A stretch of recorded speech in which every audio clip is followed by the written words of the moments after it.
ce colloque m'intéresse évidemment au plus haut point, donc, parce que j'ai écrit ce livre, donc, Intérieur en 2013, qui est paru aux éditions L'Arbalète Gallimard, et qui est donc, je le précise pour celles et ceux qui ne le connaîtraient point, qui est une description intégrale ou fantasmatiquement intégrale de mon appartement, l'appartement que j'habitais alors dans le 10e arrondissement, et qui était un appartement de 50 mètres carrés, dont j'ai fait donc la description de manière... voilà, pièce par pièce, hein, le livre est classé non pas en chapitres mais en pièces, bien qu'il ne fasse que 50 mètres carrés, l'appartement possède 7 pièces. J'ai donc pu montrer la différence entre la pièce réelle et la pièce en termes, disons, architectural, hein, puisqu'il possède donc une entrée, des toilettes, une salle de bain, une cuisine, 4, un salon, 5, une chambre, 6 et un bureau, 7. Voilà. Alors, je vais peut-être parler un petit peu de mon livre, mais aussi évidemment de la relation entre l'intérieur et l'extérieur, ainsi que je l'ai indiqué dans l'abstract. Et je voulais peut-être simplement commencer par une petite lecture très courte d'un extrait du livre qui ouvre justement ce livre, qui n'est pas exactement un roman, dont je ne saurais pas d'ailleurs définir exactement le genre. Mais bon, voici ce que j'écrivais à la page 19. C'est pas la page 19 en réalité, puisque par les artifices de l'édition, c'est la page 4 ou 5. Et voici ce que j'écrivais comme motivation, enfin une des motivations possibles d'écrire ce livre. Non, c'est plutôt le désir d'être hermétiquement séparé du dehors qui m'invite à ce tour du poignet par lequel je m'enclos. Une retraite au cœur de la ville, un calme tiède ou frais témoigne contre la rue. Par ce geste fondateur, je suspends le flux, j'entre sur mes terres. Le bruit métallique de la clé qui tourne 2 fois dans la serrure préfigure le passage dans l'autre monde. J'agis de même lorsqu'un visiteur me quitte. Sitôt sorti, il m'entend tourner la clé sur ses talons, provoquant un rire des 2 côtés de la porte. Le fou s'enferme lui-même. Bon, donc je voulais montrer ici, d'une certaine façon, que Intérieur donc, est un livre qui s'ouvre sur un geste ou un acte de réclusion, c'est-à-dire de séparation stricte avec le monde extérieur. Et donc ce geste de s'enfermer à double tour, et puis de refermer aussi à double tour une fois que quelqu'un est parti, est un geste qui m'est encore familier dès que je rentre chez moi ou dès que quelqu'un sort. D'ailleurs, c'est un geste à ne pas faire quand vous rentrez avec quelqu'un, au risque de passer vraiment pour un fou. Puisque, évidemment, l'homme qui s'enferme volontairement ne saurait réserver ce sort qu'à lui-même. Sinon, il y a évidemment une inquiétude immédiate qui s'instaure. Bon. Mais cet acte ou ce geste de séparation, je le qualifierais d'isolement truqué. C'est un isolement truqué en ce sens qu'il s'effectue tout simplement dans un livre. Je vais jouer beaucoup de la distinction entre l'architecte et l'écrivain. Bon. Et c'est la raison pour laquelle j'hésite dès le début entre le terme de geste et celui d'acte. J'ai qualifié, au fond, je ne sais pas trop comment qualifier cette action. En fait. Et cette hésitation, elle pose indirectement, pour moi, la question du statut de la littérature. C'est-à-dire, est-ce que c'est un geste ou un acte ? Et je définirais la littérature comme une activité indirecte, contrairement à l'architecture, c'est-à-dire comme une construction au second degré. Voilà. Peut-être une distinction, enfin, un élément de distinction. Je dirais que, et donc c'est voilà, une sorte de construction au second degré que serait la littérature. Donc j'ai dit que c'était un isolement truqué, le fait de se retirer chez soi. Une séparation truquée, donc j'insiste sur ce mot plus concrètement, en ce sens qu'elle s'effectue non seulement au cœur d'un livre, donc c'est le premier trucage, mais aussi elle s'effectue au cœur de la ville, autrement dit le Paris 10e arrondissement, dans un appartement donc situé dans un arrondissement très dense, dans une des villes les plus denses du monde. Ceci expliquant peut-être cela, c'est-à-dire l'idée finalement d'avoir un peu de calme, de rentrer chez soi, parce que dehors ça bouge beaucoup. Cet appartement étant situé vers la porte Saint-Martin, l'appartement que j'ai quitté maintenant, mais voilà. Bon. Donc cet enfermement, c'est un enfermement qui a conscience de lui-même, qui se sait factice, puisqu'il est provisoire, Il est entouré par un extérieur extrêmement dense et extrêmement populeux, et il est également facile à défaire. C'est un enfermement qui est facile à défaire, hein. Un petit peu la différence d'un livre qui me fascinait quand j'étais enfant, qui est Naufragé volontaire d'Alain Bombard, en bibliothèque verte, et qui, voilà, bon, alors lui, par contre, c'était plus difficile de défaire son isolement que moi. Voilà, c'est pour ça, en ce sens, que je parle d'un isolement truqué. Bon. Alors j'anticipe un peu sur la fin de mon propos, c'est-à-dire que mon acte d'enfermement, qui a quand même duré 3 ans, mais encore une fois, qui est évidemment de description enfermement, est un acte évidemment complètement différent de celui qui consiste à s'isoler dans la nature et par exemple dans une cabane. C'est-à-dire comme l'auteur de Walden, Thoreau. Mais vous l'avez compris, c'est un homme des villes qui vous parle, alors que Thoreau est un homme des bois. Bon, c'est pas la même chose. Bon, donc l'isolement d'intérieur n'en est pas vraiment un, mais il revêt une grande importance pour moi, en ce qu'il reconduit le geste, ou la geste peut-être, de l'homme moderne, seul dans la grande ville, seul chez lui, protégé par son appartement. Je suis assez intéressé par le mythe de la forteresse, en quelque sorte. Hein, c'est quelque chose qui est très, très, très fort pour moi. On voit des films de John Ford, par exemple, il y a cette idée c'est plutôt le groupe qui est isolé. Mais enfin. Donc on peut considérer intérieur comme le livre d'une exaltation, qui est celle d'être chez soi. C'est une exaltation qui est peut-être assez dérisoire au regard des grands problèmes du monde, mais bon, c'est quand même une exaltation que je crois partagée et partageable. En tant qu'être chez soi, c'est ne pas être dans la rue, et encore moins à la rue. Donc c'est être, je le répète, protégé par un immeuble, par une façade, par un portail, par une porte de sas, par une porte blindée, 800 €, par une cage d'escalier, un code, 1200A, un concierge, Aldo, et un ensemble de choses, de dispositifs, de personnes qui me permettent de disparaître temporairement. Bon, là, j'ai un peu fusionné l'appartement d'intérieur à celui que j'habite actuellement, notamment concernant la question du code, bien que j'ai un projet de mutualisation des codes d'immeubles qui serait, je trouve intéressant de soumettre au public, en fait.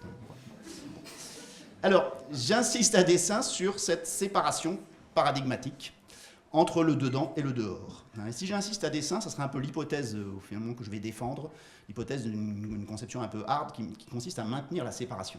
Voilà. Ce sera un peu le projet ou le propos de mon livre. C'est que cette séparation, au fond, elle me constitue, elle me structure et elle m'apaise. Et elle me réjouit. En marquant donc une différence nette entre deux mondes que j'aime profondément, par exemple mon appartement, et par exemple le 10e arrondissement ou le 18e arrondissement, donc dans lequel j'habite actuellement et dont je viens de terminer une description géante qui paraîtra en septembre, description rue par rue, hein, sur le modèle du 10e arrondissement, une sorte de déambulation dans ce quartier dans lequel j'habite, qui est un petit peu la condition sine qua non pour que je le décrive. Voilà. Et donc, en fait, ces deux mondes, intérieur et extérieur, je les aime autant l'un que l'autre, mais évidemment, ils ne prennent sens que l'un par rapport à l'autre. D'une certaine façon, il y a une corrélation évidente. Toutefois, je me permets de revenir sur ce geste de l'enfermement initial, de l'enfermement volontaire, que j'interpréterai maintenant, au fond, comme un refus du monde. Comme un refus du monde, comme un refus de ce monde, c'est-à-dire le monde dans lequel nous sommes, et ça me semble encore plus fort depuis que j'ai écrit Intérieur, c'est-à-dire en 2013. Autrement dit, il y a une volonté finalement de poser une frontière avec ce monde, du monde comme il va, pour reprendre le titre d'une exposition d'art contemporain actuelle que je n'ai pas vue, mais dont le titre me laisse augurer quelque chose d'un peu sinistre. Le monde comme il va, c'est la Fondation Pinault. J'aime beaucoup l'art contemporain, mais il y a évidemment des dérives dans cet aspect. Enfin, il me semble que dans le titre, il y a quelque chose là d'à la fois voltairien et postmoderne, c'est-à-dire deux horreurs à mes yeux. Voilà, donc quelque chose comme ça. Voyez. Bon, mais je préjuge peut-être, j'en sais rien. Bon, enfin, bref. Bon, donc ce monde-là, j'ai très envie, ce monde comme il va, j'ai très envie de le refuser. Et j'interprète rétroactivement intérieur comme une sorte de, disons, de défense, on pourrait dire, de réaction de défense. Bon. Et donc je le fais disparaître comme un magicien, en me concentrant sur mon monde, c'est-à-dire le monde de mon appartement. Bon. Mais c'est une opération que je crois à la portée de tout le monde. C'est-à-dire ce n'est pas une opération de distinction, c'est une opération communément partagée et partageable.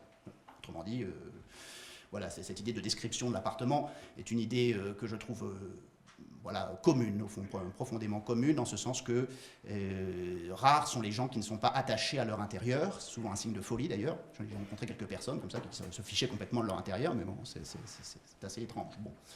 Mais voilà, j'insiste sur cette notion de séparation de manière un peu, dans une interprétation un peu rétroactive, au fond, hein, vous voyez. Bon. Et donc, une opération, on pourrait dire, de résistance, même si le mot est un peu emphatique, mais bon, je l'assume. Et vient à ma rescousse, par exemple, la phrase de Bernanos que j'aime beaucoup, que je vais vous citer. « Le monde moderne est une vaste conspiration contre la vie intérieure. » C'est pas beau, ça? Bon. Bien. Donc, si j'ai insisté sur cette coupure, cette distinction, c'est évidemment, pourquoi? Parce que nous ne cessons de la remettre en cause, et tous les intervenants du colloque n'ont cessé, évidemment, et c'est tout à fait logique, de remettre en cause cette distinction. Parce que nous sommes insuffisamment radicaux, parce qu'on ne peut pas faire autrement, et parce que nous ne sommes ni des gens du pur dehors, ni des enfermés. On n'est pas des gens du pur dehors, on n'est pas des sans domicile fixe, on n'est pas des bêtes non plus, on n'est pas des enfermés, c'est-à-dire des gens que l'on prive de liberté. On n'est pas en cabane, pour employer un vieux terme des années 50, que j'aime bien. Voilà. Autrement dit, il y a une pureté de la position dehors et une pureté de la position dedans que je refuse, et que nous refusons tous, puisque au fond, tous les intervenants disent peu ou prou la même chose, de manière parfaitement saine, on pourrait dire, qu'il y a une porosité entre les deux mondes, de l'intérieur et de l'extérieur. C'est un peu le discours qui nous est commun, finalement. Bon, bien. Autrement dit, donc, c'est à cette porosité dont j'ai fait d'ailleurs la découverte, curieusement, je vous révèle un secret de fabrication, au cours de l'écriture de ce livre. Parce que ça restait pour moi finalement purement théorique, purement abstrait. Et au fond, ce que j'ai découvert en écrivant Intérieur, c'est en faisant l'expérience de cette porosité. C'est ce qui m'a d'ailleurs plu dans la description quasiment interminable. Il y a même 300 pages de chute. Mon éditeur ne voulait absolument pas en mettre plus. Moi, j'aurais voulu faire un livre monstre, mais bon, voilà. Bon. Et donc, c'est cette expérience d'écriture, hein, parce qu'on me demande parfois ce que j'ai découvert. Si j'ai découvert quelque chose dans Intérieur, qu'est-ce que j'ai découvert? Eh bien, j'ai découvert tout simplement qu'un mur appartenait aux deux espaces qui le séparent. Voilà. Ce que vous saviez tous. Bon. Ben donc, tout ça pour ça, quoi. C'est-à-dire, mais bon, disons que cette notion de porosité, elle m'est apparue finalement d'autant plus forte que le mot intérieur lui-même, évidemment, semble opérer un choix, une préférence par rapport à l'extérieur, et que d'une certaine façon, cette préférence n'avait de sens que parce qu'elle était travaillée par une extériorité qui venait la contredire en quelque sorte, ou la nuancer, ou la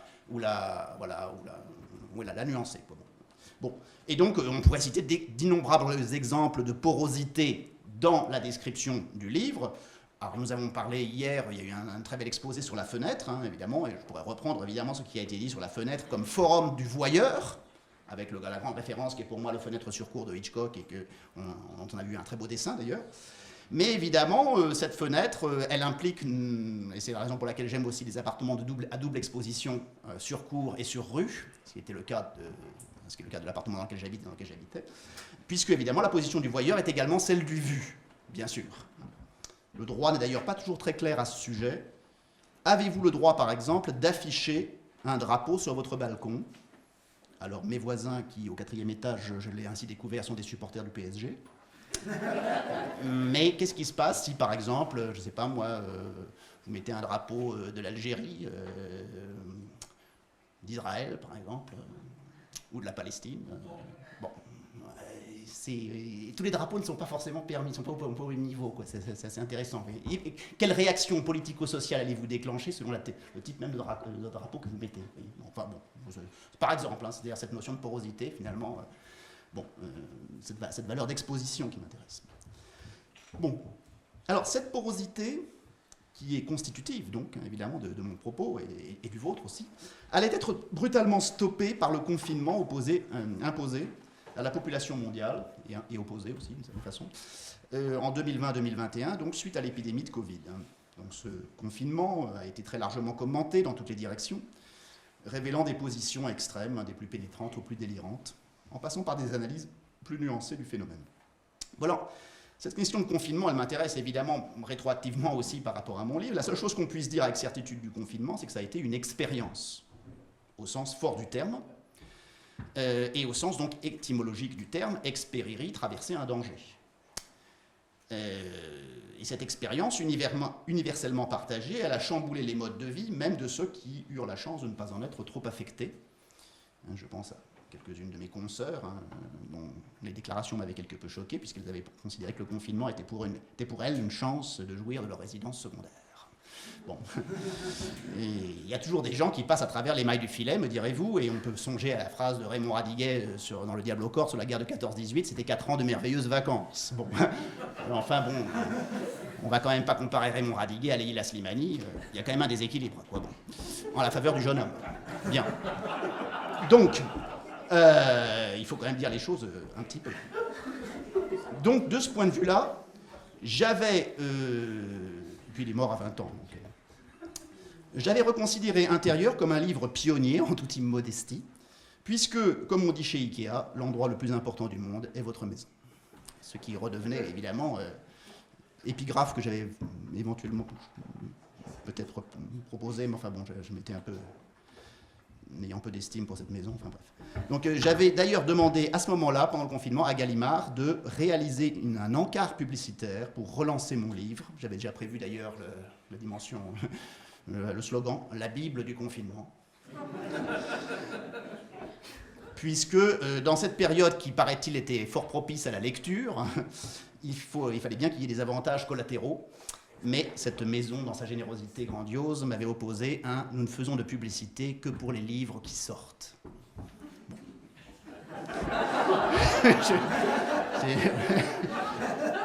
On ne pourrait pas dire sortir dehors, mais enfin bon. Bref, donc pas question de relancer l'expérience de lecture, c'est quand même gênant, bon, enfin, gênant pour tout le monde. Bon, plus sérieusement, apparaît avec force la différence radicale entre confinement choisi et confinement imposé. Le confinement choisi d'Intérieur avait une dimension discrètement politique, qui prolongeait un petit peu le « Une chambre à soi », l'une de mes références de Virginia Woolf, retraduit par une écrivaine à laquelle j'ai fait allusion, par « Une pièce à soi ». Bon. Je peux faire un rapide petit excursus sur le livre de Virginia Woolf, ce chef-d'œuvre magnifique, en disant de façon un peu polémique que c'est un peu dommage que ce livre soit préempté par la critique féministe. C'est-à-dire qu'il est considéré, il est lu de manière univoque aujourd'hui comme, disons, une quête de l'émancipation des femmes, ce qui est tout à fait légitime, bien sûr, comme lecture, mais j'en proposerais plutôt, moi, une autre lecture qui est moins courante, qui est celle d'être une apologie de la propriété. C'est-à-dire, évidemment, ce qui cadre un peu moins avec un discours possible, quoi. C'est-à-dire, au fond, ce livre, et le mien aussi, d'une certaine manière, est une célébration de l'avoir sur l'être, disons par opposition à l'être, dans la mesure où la tradition philosophique est évidemment extrêmement orientée vers l'être et non pas vers l'avoir. Il y a un discrédit de l'avoir, me semble-t-il, et dans Une chambre à soi, avoir une chambre à soi, avoir une pièce à soi, et dans l'intérieur, j'ai insisté énormément sur cette question, qui, alors évidemment, il ne s'agit pas ici de faire une apologie droitiste de la propriété, hein, je suis bien d'accord, mais quand même de penser qu'il y a dans le fait de posséder, ce n'est pas forcément quelque chose qui doit être de l'ordre du discrédit, là où toute la tradition philosophique a tendance à discréditer cela. Bon, je ferme la parenthèse. C'est que dans Intérieur, donc, le confinement choisi était, je l'ai dit, une sorte de mouvement de refus, de révolte, un acte de liberté, on pourrait dire, hein, qui se détache sur un fond de privilège, qui est celui d'avoir un toit, tout simplement. Je tiens à le rappeler. Le confinement imposé, en revanche, obéit à une logique du biopouvoir, qui a à faire avec notre propos dans la mesure où il peut être interprété, ce confinement, soit comme une protection des individus, soit comme une mise au pas et un enfermement des sujets. Il y a d'ailleurs une sorte de possibilité alternative des discours qui rend la chose intéressante et qui renvoie justement à toutes les ambiguïtés du biopouvoir qui à la fois prétend protéger et tout en même temps, évidemment, surveiller. On reconnaît d'ailleurs toutes les ambiguïtés de la pensée de Foucault là-dessus, sur cette question du pouvoir comme à la fois protecteur et répressif. Ambiguïté dont il est parfaitement conscient d'ailleurs. Bon, le confinement mondial, en tout cas, a brusquement révélé que la question de l'espace, du vivre et de l'habitat est une question fondamentale. Ivan Illich le disait déjà dans sa fameuse conférence en 74 ou en 82 devant les architectes anglais. Il disait bien que l'habitat est une activité qui ne peut être laissée simplement à la portée des architectes. Bon. Donc, cette crise du confinement, elle m'intéresse puisque, évidemment, elle révélait des problématiques qui étaient latentes et qui devenaient cruciales, puisque ce confinement allait radicaliser l'opposition intérieure-extérieure, et il anticipait sur une situation qui allait peut-être devenir la norme du monde d'après, c'est-à-dire celle du monde d'aujourd'hui.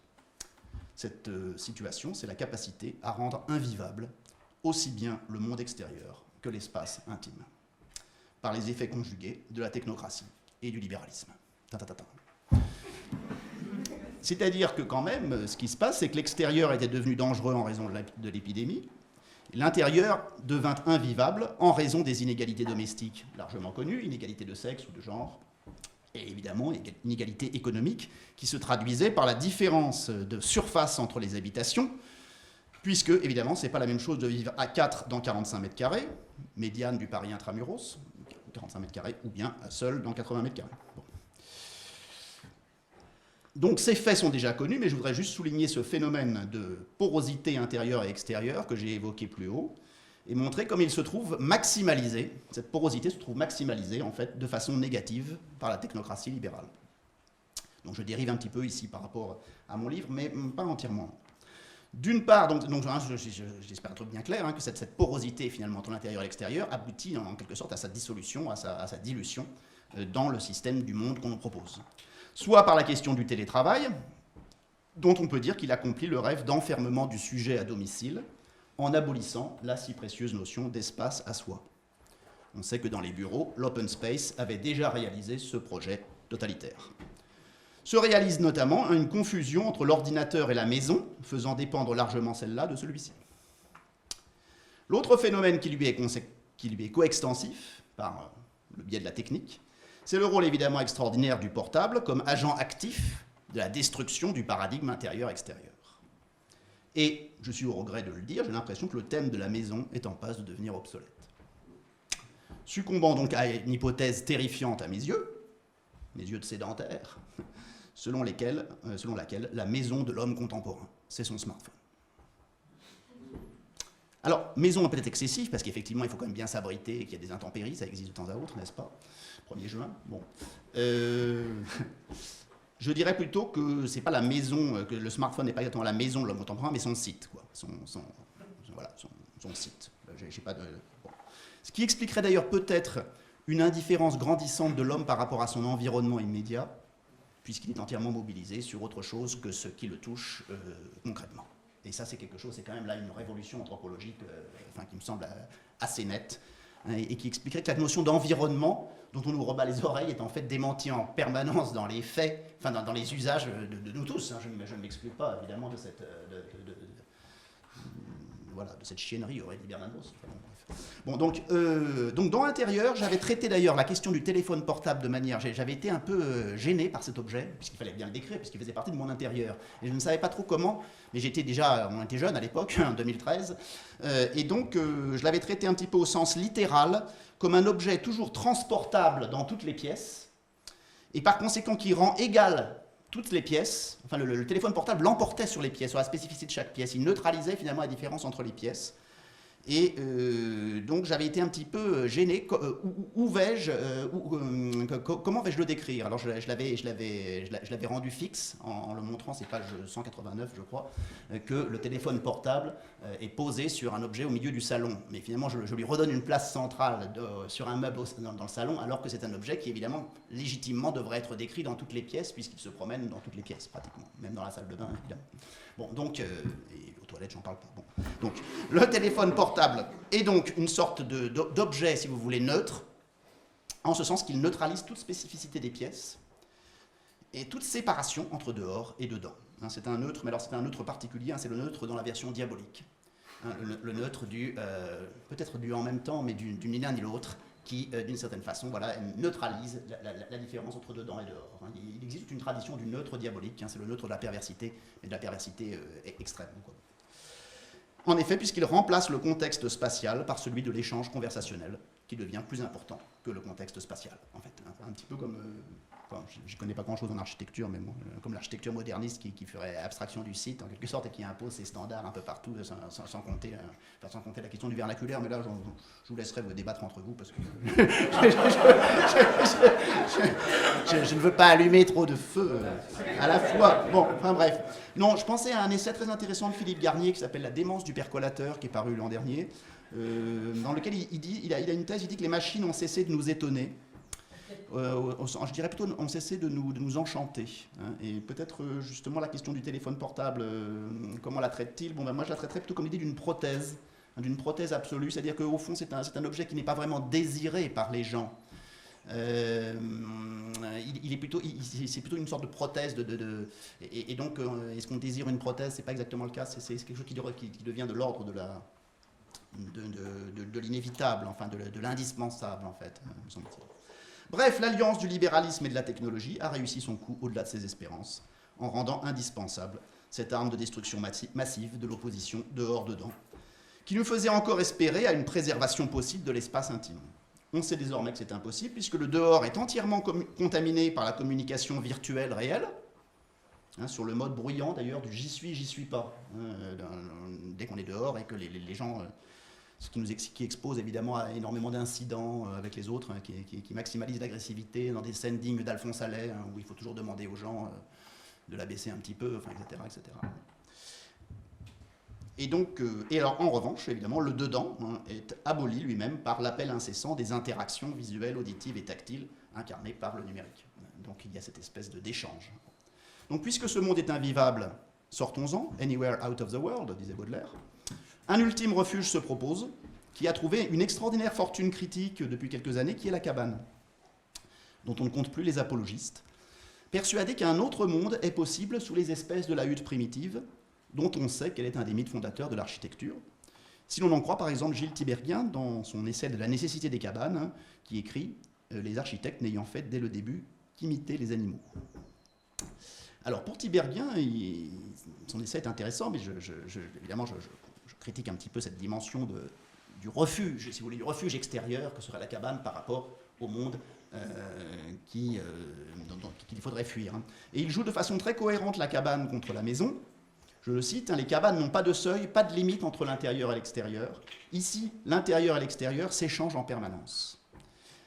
Alors, si on a suivi mon propos, je ne vois pas très bien en quoi ce serait, je cite, un lieu transgressif et le lieu de tous les possibles, sauf à verser dans une idéalisation quand même assez romantique, hein, Tiberghien rejouant d'ailleurs de manière presque parodique, à mon avis, le geste de Thoreau, qui a vécu certes 2 ans dans une cabane près d'un étang à Concord, Massachusetts.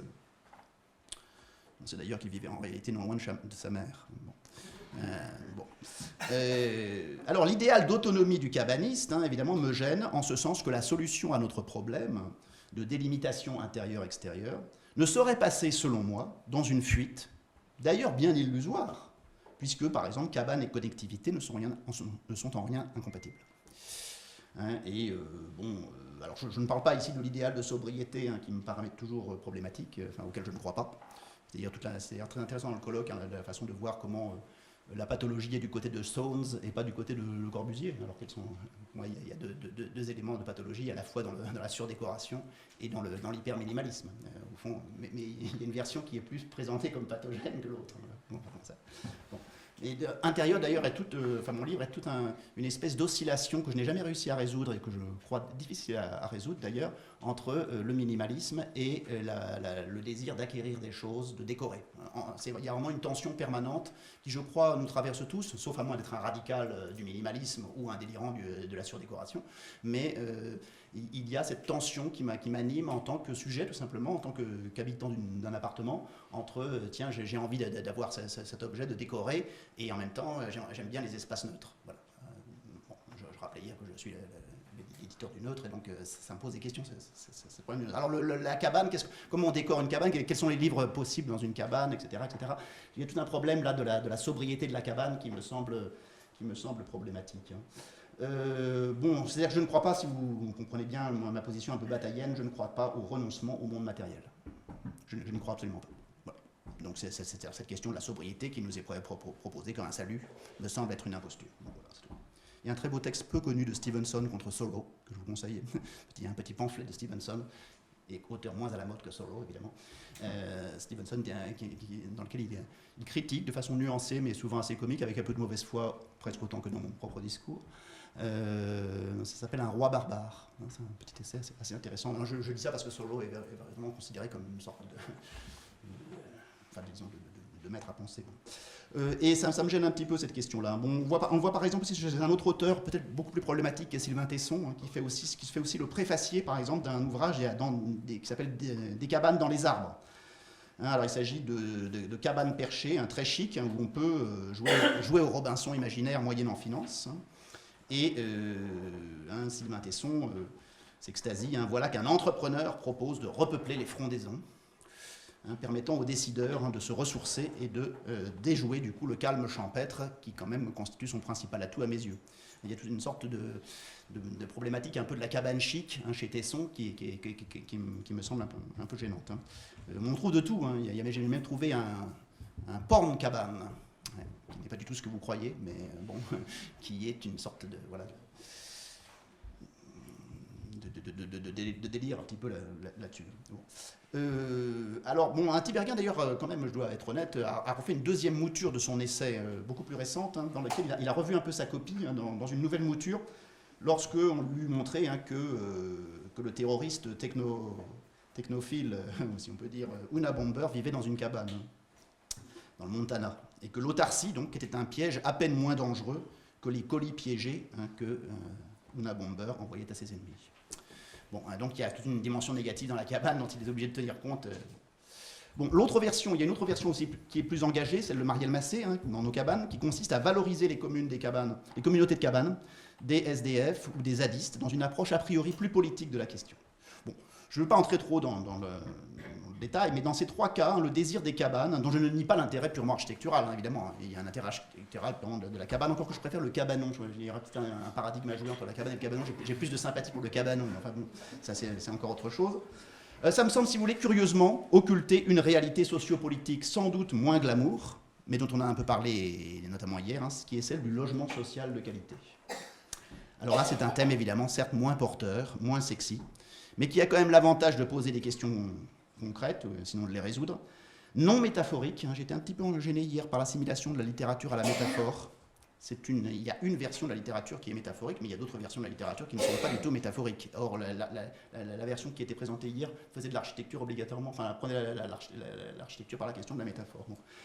Et donc, cette question du logement social de qualité, est évidemment s'intéresse à l'intégration des citoyens dans la ville, alors que les discours précités, ceux que j'ai un peu constitués en ennemis, parce qu'il faut bien être un peu polémique, c'est mon point commun avec les architectes, se complaisent un peu dans une justification de la mise à l'écart, au fond, de ces citoyens de la ville, soit sur un mode romantique, soit sur un mode empathique, soit sur un mode néo-chic. Donc, je montrais un petit peu ma caractère de gêne par rapport à cette problématique des cabanes comme extériorité au monde, alors même que je pense que d'une certaine façon il ne faut pas trop couper la notion d'intériorité. Et je voudrais terminer non pas sur une note négative, ça serait un petit peu dommage, mais sur une image, car ma différence c'est que je ne vous ai pas montré d'image. Je vais donc vous en montrer une néanmoins, qui m'intéresse parce que c'est une intériorité au carré. Et c'est peut-être cette notion d'intériorité au carré qui serait peut-être plutôt pour moi une sorte de solution plutôt que l'extériorité absolue. Alors je vais vous la montrer. C'est un extrait, alors c'est une image animée en plus. Car pour moi il y a eu trop d'images, et je préfère vous en montrer qu'une seule. Alors c'est un extrait d'un film, d'une fiction, d'un film que vous connaissez tous je pense, de 1969, L'Armée des Ombres, de Jean-Pierre Melville. C'est justement ce qui m'intéresse, c'est que c'est dans le contexte de la résistance. Et Jean-Pierre Cassel, qui est résistant, va voir son frère, Paul Meurice, qui est résistant, et ils ne savent pas tous les deux qu'ils sont résistants. C'est assez beau.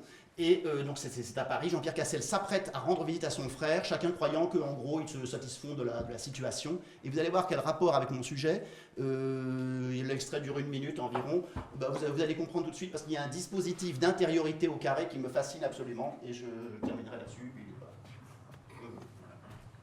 Il faut y avoir du son peut-être. Non, ça marche. Ah bon ? Faut le montrer. J'ai pas réglé le son par contre.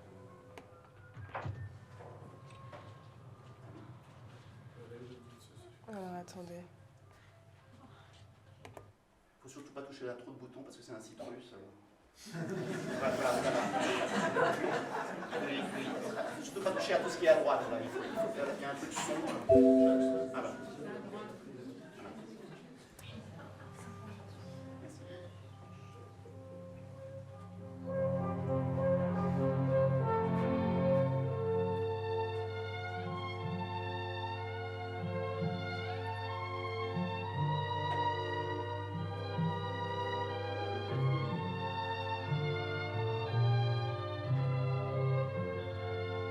Bonjour, Saint-Luc.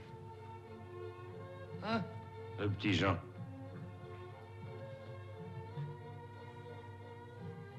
Tous les bouquins sont là. Et le clavecin.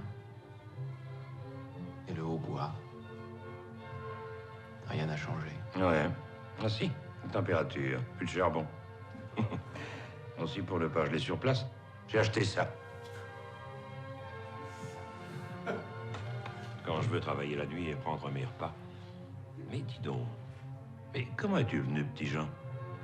J'espère que tu as un Ausweis? Oh oh, Saint-Luc n'est plus dans les nuages. Saint-Luc lui-même sait qu'il faut un Ausweis.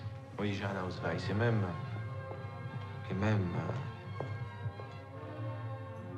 Et même je meurs de faim.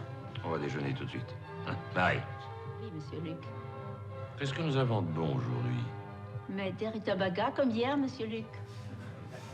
Et puis? Du fromage sans ticket. Ah, Et il nous reste un petit peu de beurre. Mais on n'a plus de pain. Oh, mais j'ai des tickets de pain en masse et même... Et même, je peux vous les laisser. Merci. Tu te débrouilles bien mal.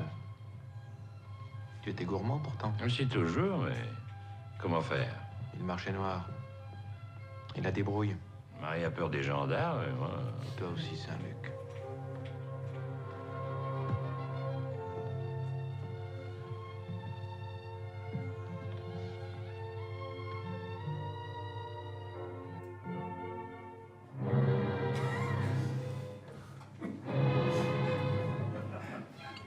J'emmagasine la chaleur.